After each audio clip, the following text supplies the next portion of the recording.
Hey students, ഇന്ത്യയിൽ തന്നെ B Tech program provide ചെയ്യുന്ന ടോപ്പ് മോസ്റ്റ് യൂണിവേഴ്സിറ്റീസിൽ ഒന്നായ അമൃത യൂണിവേഴ്സിറ്റി അവരുടെ AEEE എക്സാം കണ്ടക്ട് ചെയ്യാനായിട്ട് പോവാണ്.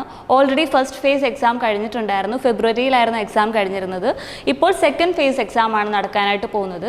മെയ്യിലാണ് ആ ഒരു സെക്കൻഡ് ഫേസ് നടക്കുന്നത്. രജിസ്ട്രേഷൻ അപ്ലൈ ചെയ്യേണ്ട ലാസ്റ്റ് ഡേറ്റ് എന്ന് പറയുന്നത് മെയ് 1 ആണ്. 2025 മെയ് 1 ആണ് ലാസ്റ്റ് ഡേറ്റ് എന്ന് പറയുന്നത്. നിങ്ങൾക്ക് ഓരോരുത്തർക്കും അറിയാം അമൃത യൂണിവേഴ്സിറ്റി ഈ ഒരു എക്സാം കണ്ടക്ട് ചെയ്യുന്നത് വഴിയാണ് അവരുടെ പല ക്യാമ്പസസിലേക്ക് അവർ അഡ്മിഷൻ കൊടുക്കുന്നത്. അതുകൂടാതെ തന്നെ ഈ ഒരു AEEE എക്സാം എഴുതാതെ തന്നെ അവർ പിന്നെ അഡ്മിഷൻസ് കൊടുക്കുന്നത് JEE മെയിൻ സ്കോർ വെച്ചിട്ടായിരിക്കും. അതായത് 70% അവർ അവരുടെ ക്യാമ്പസസിലേക്ക് സെലക്ട് ചെയ്യുന്നത് ഈ AEEE annual entrance exam engineering എന്ന് പറയുന്ന ഈ ഒരു AEEE എക്സാം ത്രൂ ആയിരിക്കും. അതല്ലാതെ ബാക്കി റിമൈനിങ് 30% അവർ സ്റ്റുഡൻസിന് സീറ്റ് കൊടുക്കുന്നത് JEE മെയിൻ സ്കോർ വെച്ചിട്ടായിരിക്കും.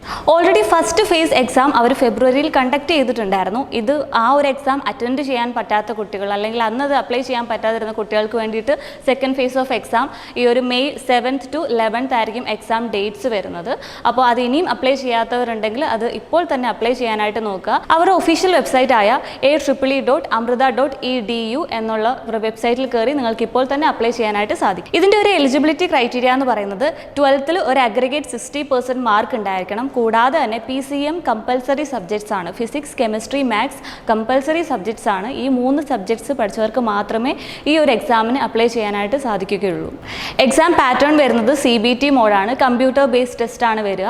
അതായത് 100 ക്വസ്റ്റ്യൻസ് ഉണ്ടാവും. ഫിസിക്സ്, കെമിസ്ട്രി, മാത്സ്, ഇംഗ്ലീഷ് ഈ 4 സബ്ജക്ട്സിൽ നിന്ന് 100 ക്വസ്റ്റ്യൻസ് ഉണ്ടാവും. ഒരു ശരി ഉത്തരത്തിന് 3 മാർക്കായിരിക്കും നിങ്ങൾക്ക് സ്കോർ ചെയ്യാനായിട്ട് സാധിക്കുക. നെഗറ്റീവ് മാർക്ക് ഉണ്ടായിരിക്കുന്നതാണ് ഓരോ മാർക്ക് വെച്ച് ഡിഡക്റ്റ് ആവുന്നതായിരിക്കും. 2.5 മണിക്കൂറാണ് ഈ ഒരു എക്സാമിൻ്റെ ടൈം എന്ന് പറയുന്നത്. MCQ മോഡിലാണ് ടെസ്റ്റ് നടത്തുക. CBT മോഡാണെന്ന് പറഞ്ഞ് ആരും ടെൻഷൻ അടിക്കുകയൊന്നും വേണ്ട. നോർമൽ ഒരു റിട്ടേൺ ടെസ്റ്റ് എഴുതുന്ന പോലെ തന്നെ നിങ്ങൾക്ക് ഈസി ആയിട്ട് തന്നെ പോയിട്ട് എഴുതിയിട്ട് വരാം. അപ്പോൾ ഇനി ഈ ഒരു സെക്കൻഡ് ഫേസ് ഓഫ് എക്സാമിന് രജിസ്റ്റർ ചെയ്യാത്തവരുണ്ടെങ്കിൽ ഇപ്പോൾ തന്നെ ടൈം കളയാതെ പോയി രജിസ്റ്റർ ചെയ്യാനായിട്ട് നോക്കുക. ഇനിയുള്ളൊരു അപ്ഡേറ്റ് എന്ന് പറയുന്നത് ആൽഫ അക്കാഡമിയുടെ 2026 റിപ്പീറ്റേഴ്സ് ബാച്ചിലേക്കുള്ള അഡ്മിഷൻ നമ്മൾ ഓൾറെഡി സ്റ്റാർട്ട് ചെയ്തിട്ടുണ്ട്. ഒരു പ്രതീക്ഷിച്ച മാർക്കോ അല്ലെങ്കിൽ പ്രതീക്ഷിച്ച ഒരു കോച്ചിങ്ങോ നേടാത്തതിൽ നിരാശപ്പെട്ടിരിക്കുന്നവരാണെങ്കിൽ ഉറപ്പായിട്ടും നമ്മളുടെ ഈ ഒരു റിപ്പീറ്റേഴ്സ് ബാച്ച് പ്രോഗ്രാമിലേക്ക് നിങ്ങൾക്ക് അഡ്മിഷൻ നേടി നല്ലൊരു മാർക്ക് സ്കോർ ചെയ്യാനായിട്ട് സാധിക്കും. ആലപ്പുഴയിലെ ഈ ഒറ്റ സെൻറ്ററിൽ നിന്ന് ഒരുപാട് വിദ്യാർത്ഥികളെയാണ് മെഡിക്കൽ, എഞ്ചിനീയറിംഗ്, എൻട്രൻസ് മേഖലകളിലേക്ക് നമ്മൾ കൈപിടിച്ചുയർത്തിയിട്ടുള്ളത്. അപ്പോൾ നമ്മളുടെ ഈ ഒരു റിപ്പീറ്റേഴ്സ് പ്രോഗ്രാം അതുപോലെ തന്നെ ലോങ് ടേം പ്രോഗ്രാമിൻ്റെ അഡ്മിഷൻ റിലേറ്റഡ് എന്തെങ്കിലും ഡൗട്ട്സ് ഉണ്ടെങ്കിൽ താഴെ കൊടുത്തിരിക്കുന്ന നമ്പറിൽ ഇപ്പോൾ തന്നെ കോൺടാക്ട് ചെയ്യൂ. All the best.